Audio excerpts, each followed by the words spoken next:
નમસ્કાર દર્શક મિત્રો, આપ જોઈ રહ્યા છો કેબીસી ન્યૂઝ। હવે જોઈએ અગત્યના સમાચાર।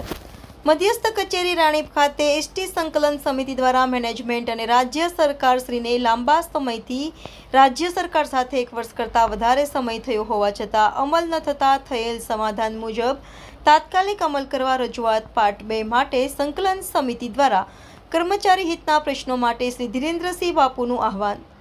3 માન્ય યુનિયનના વડીલો માના એસટી કર્મચારી મહામંડળના શ્રી ધીરેન્દ્રસિંહ સોલંકી, ભારતીય મજદૂર મહાસંઘના શ્રીમાન કનકસિંહ ગોહિલ,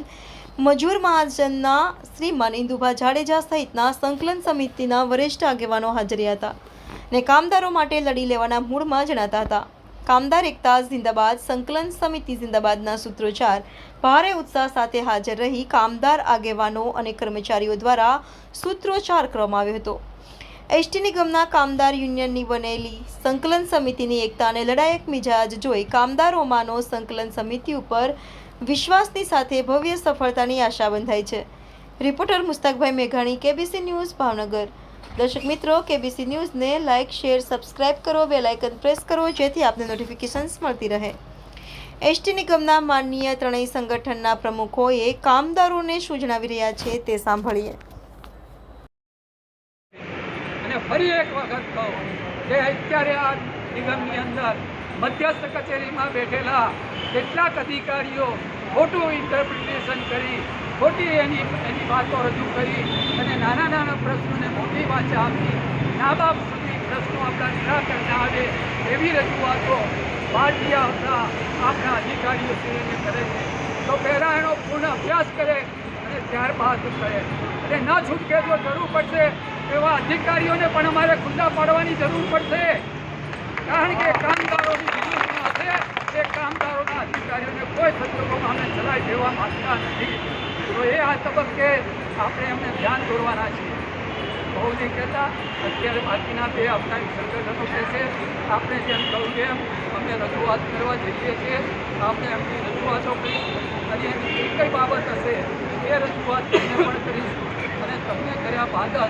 આગળના કદાચ જો પ્રશ્નો ન પતે તો શું કરવું એ તમારી બધાની જે રજૂઆત હશે એ આધારે આ સંકલન સમિતિ કાર્યવાહી કરશે। એના માટે જે અમે આજે અમારા પ્રમુખ મહામંત્રીઓ સહિતના પદાધિકારીઓ મંત્રી એમપી સાહેબને મળી અને અમારી લાગણી એમને રજૂ કરવાના છે કે અમારા બાકી પ્રશ્નો છે વ્યાજબી છે, એનું તાત્કાલિક નિરાકરણ લાવો। અગાઉ 1 વર્ષ પહેલાં સરકાર સાથે અને મેનેજમેન્ટ સાથે સમાધાન થઈ રહ્યું છે, એટલે સમાધાન થઈ રહેલા મુદ્દાઓ પણ હજુ પડતર છે, એનું પણ નિરાકરણ 1 વર્ષ પછી પણ વારંવાર દર વર્ષે જે રાજ્ય સરકારના ધોરણે અમારી સેટલમેન્ટની જોગવાઈ છે કે રાજ્ય સરકાર મોંઘવારી વધારો જાહેર કરે એટલે એસટીના દરેક કર્મચારીઓને મળવો જોઈએ, પરંતુ અમારા માટે દુર્ભાગ્યપૂર્ણ બાબત છે કે દરેક વખતે અમને 6 મહિના કે 1 વર્ષ ટટળાવીને અનેક રજૂઆતો કરીને આંદોલનની ધમકીઓ આપ્યા પછી અથવા તો આંદોલન કર્યા પછી તમને મોંઘવારીનો વધારો અમારા કર્મચારીઓને મળે છે। તો અમારી આ તકે રાજ્ય સરકાર અને મેનેજમેન્ટને નમ્ર વિનંતી છે કે અમારી જે વ્યાજબી એક મુદ્દાની ચર્ચા કરી છે, ડીએ અને ખાસ કરીને જે આર્થિક બાબત છે એમાં આપણે સાહેબે એવું કીધું છે કે આજે સાંજે શક્ય હોય ત્યાં સુધી આજે જ મિટિંગ છે ગવર્મેન્ટ સાથે, શક્ય છે તો આ અઠવાડિયામાં જ એ પતી જશે, પણ આપણે બધા મુદ્દા બાબતમાં 30 તારીખ 29 તારીખ નાખી છે। હું માનું 25 તારીખ સુધીમાં અમારો આ મુદ્દા જો નહીં પતે તો પછી અમને અમારી રીતે વહીવટની રીતે અમે અમારી રીતે એવું કહીને, એટલે એમાં હકારાત્મક જ છે, કોઈ બાબત આપણે ભવિષ્યમાં વિચારવાની જ નથી, પણ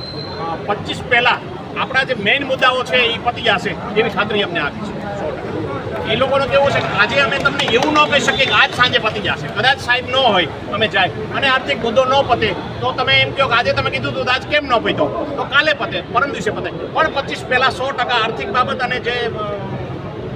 વારસદારનો જે મુદ્દો છે 14 લાખ રૂપિયાનો આ તે એવા 2-4 મુદ્દાઓનો જે તાત્કાલિક જે નિર્ણય લેવાનો છે એ આ 25 પહેલાં 100% લેવાઈ જશે અને આપણને જાણ કરશે। છતાં જો 25 નહીં પતે તો 30 તારીખની આસપાસ હજી એકવાર બોલાવી અને આપણે એને છેલ્લું કહી દઈશું કે ભાઈ અમે છેલ્લે હવે આ પાટલે જાય છે, પછી તમે ને અમે બે